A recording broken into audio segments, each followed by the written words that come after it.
"Did we sleep together last night, Mark?" Those 7 words hung in the air of Mark Wilson's small kitchen like a guillotine blade. His boss, Elaine Prescott, the woman he'd respected for 3 years, the executive who'd always treated him fairly despite his complicated schedule as a single father, stood before him in borrowed clothes, her face pale and uncertain. Mark felt his world begin to crumble. How could one simple act of kindness lead to this moment that would change everything? If you're wondering how a decent man's life could be turned upside down by helping someone in need, please hit that like button and subscribe to hear more stories that explore the unexpected consequences of our everyday choices. 24 hours earlier, Mark had been focused on just making it through another Friday.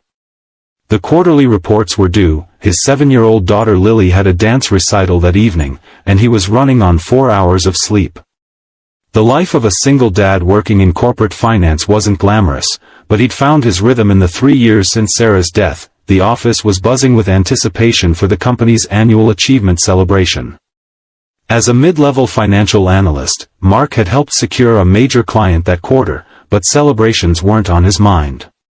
He needed to finish his work, pick up Lily from her after-school program, get her to the recital, and somehow manage to be both mother and father for another day. "Wilson, you're coming tonight, right?"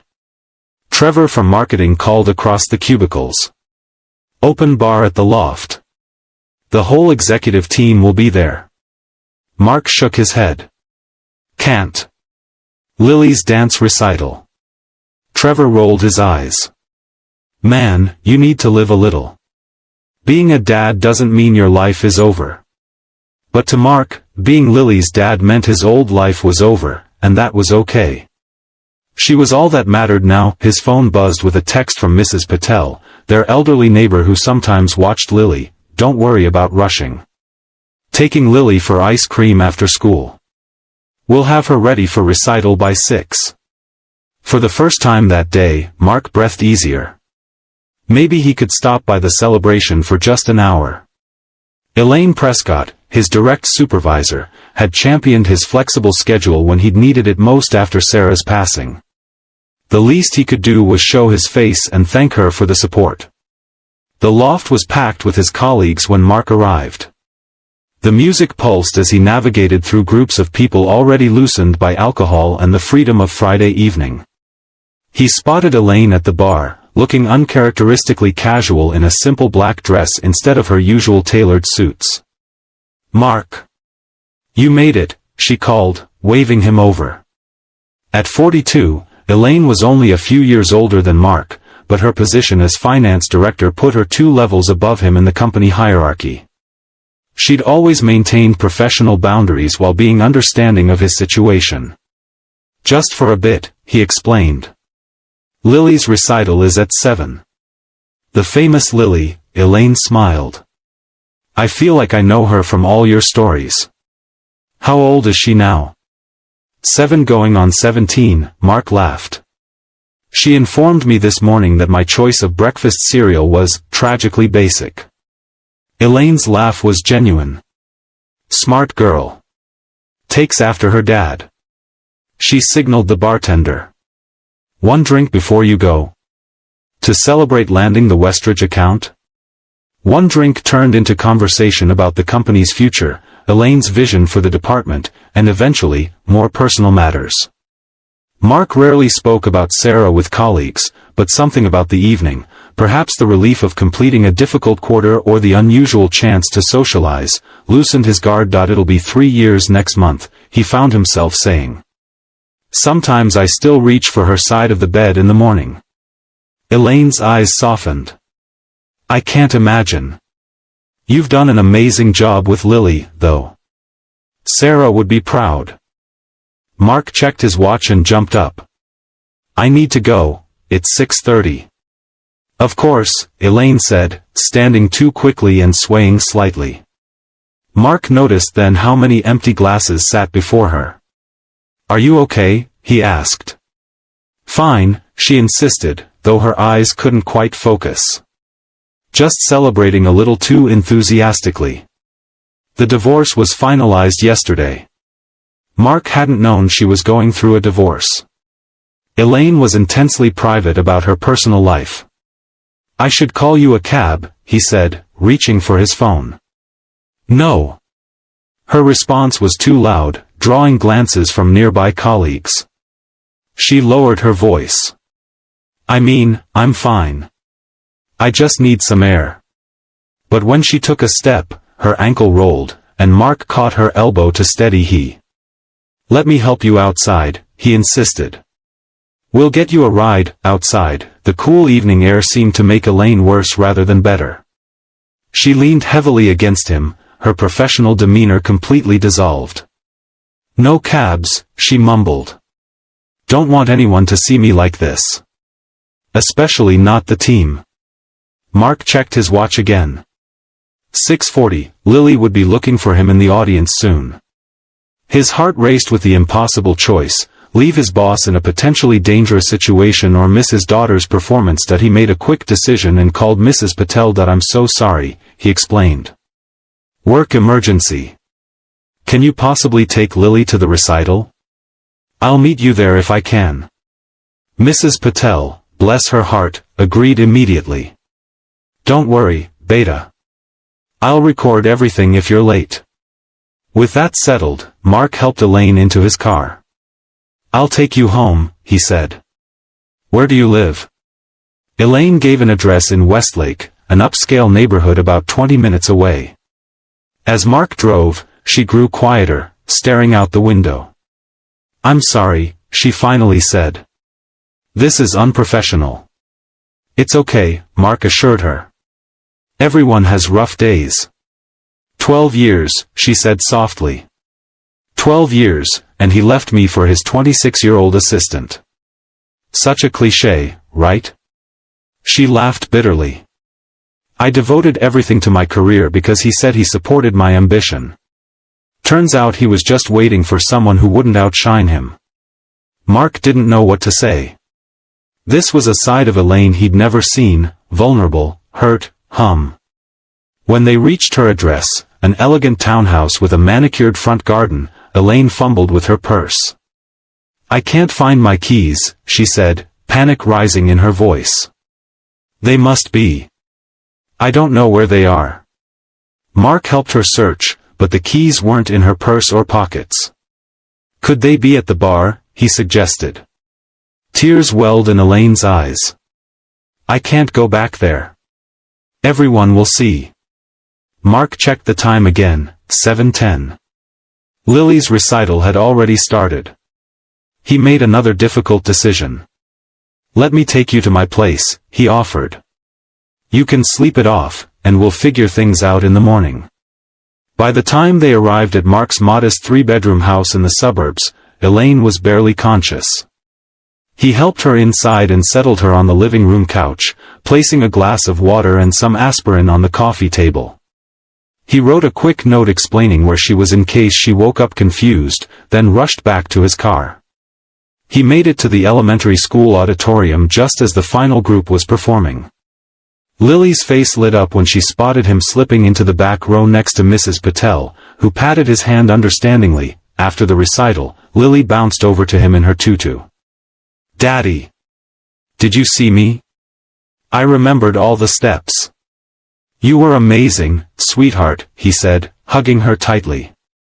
I'm so proud of you. Where were you? She asked. You missed my solo. The disappointment in her voice cut through him. I'm sorry, Lily pad. Someone at work needed help.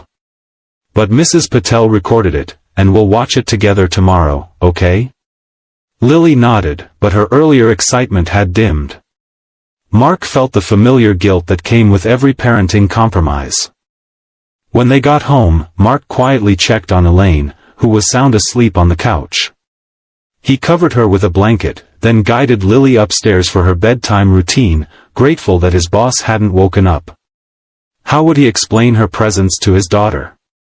After Lily was asleep, Mark prepared the guest room, then gently woke Elaine. Hey, he said softly. There's a more comfortable bed upstairs if you want.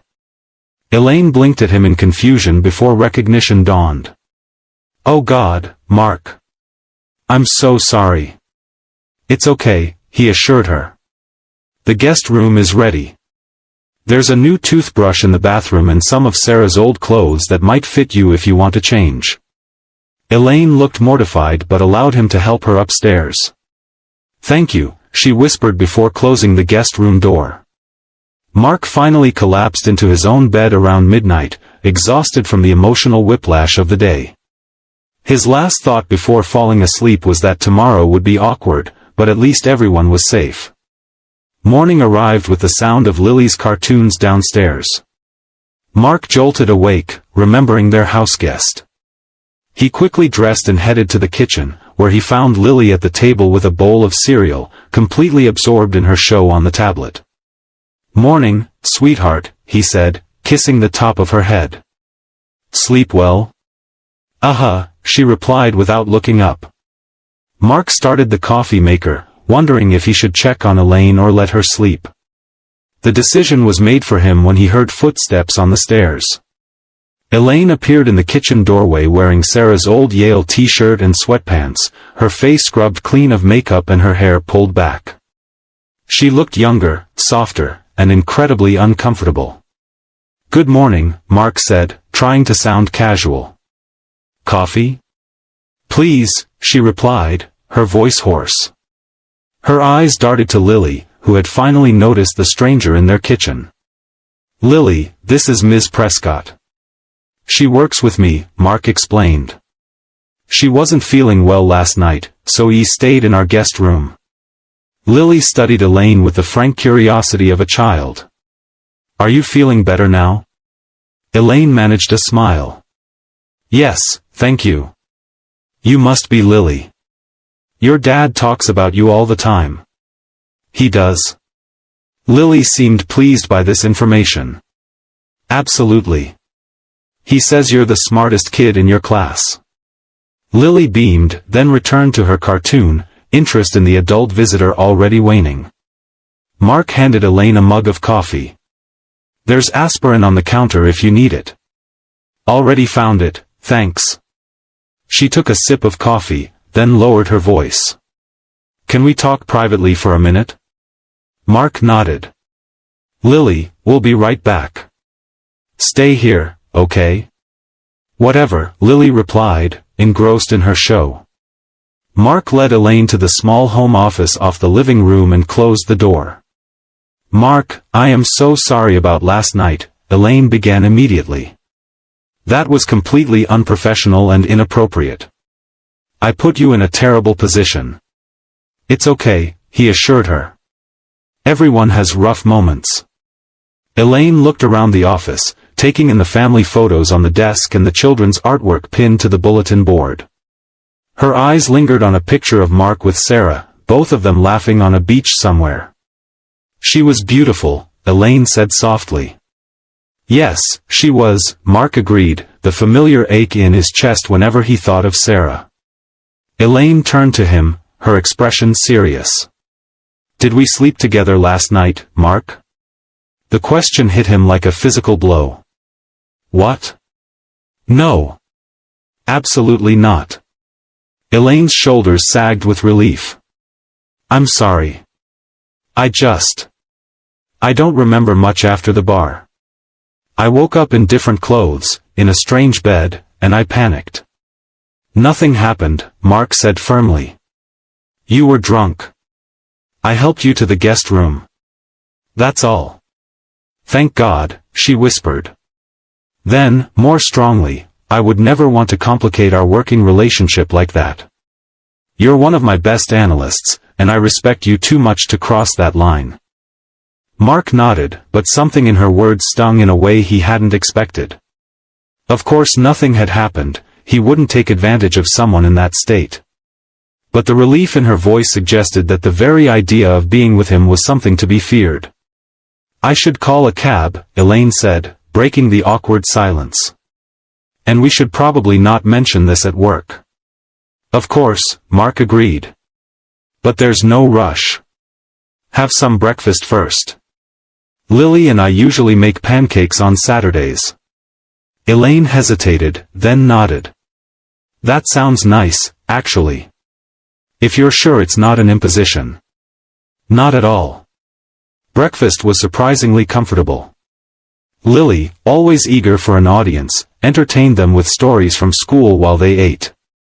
Elaine laughed at all the right moments and asked thoughtful questions that delighted the 7-year-old. "You're not as scary as Daddy said," Lily announced as she finished her pancakes. Mark nearly choked on his coffee. "Lily. I never said Ms. Prescott was scary." "You said she makes grown men cry in budget meetings," Lily replied innocently. Elaine raised an eyebrow at Mark, who felt his face grow hot. "I may have exaggerated slightly when explaining why I needed to prepare for a presentation," he admitted. To his relief, Elaine laughed. "It's okay. I cultivate that reputation deliberately. Makes my job easier." After breakfast, Mark found Elaine's missing keys in the side pocket of her purse. She changed back into her dress from the night before, folding Sarah's borrowed clothes neatly. "Thank you," she said at the door. "For everything. Not many people would have been so kind." "Anyone would have done the same," Mark replied. "No," Elaine said firmly. "They wouldn't have. Trust me." She hesitated, then added, "I'm sorry you missed part of Lily's recital because of me." "It's okay. Mrs. Patel recorded it." "Still." Elaine looked at him intently. "You're a good man, Mark Wilson. Sarah was lucky to have you." Before he could respond, she turned and walked to her waiting rideshare car. Monday morning arrived with a knot of anxiety in Mark's stomach. How would things be with Elaine at the office? Would there be awkwardness?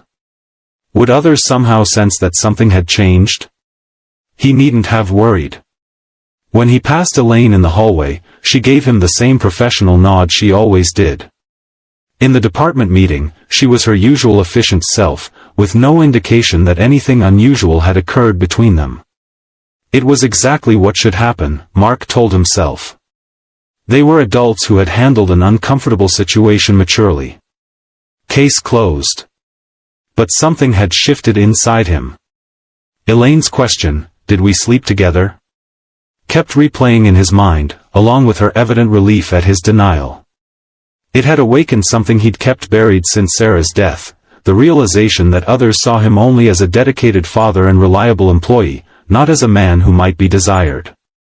For 3 years, he'd poured everything into being Lily's rock, into maintaining their life together. He'd set aside his own needs so completely that he'd forgotten they existed.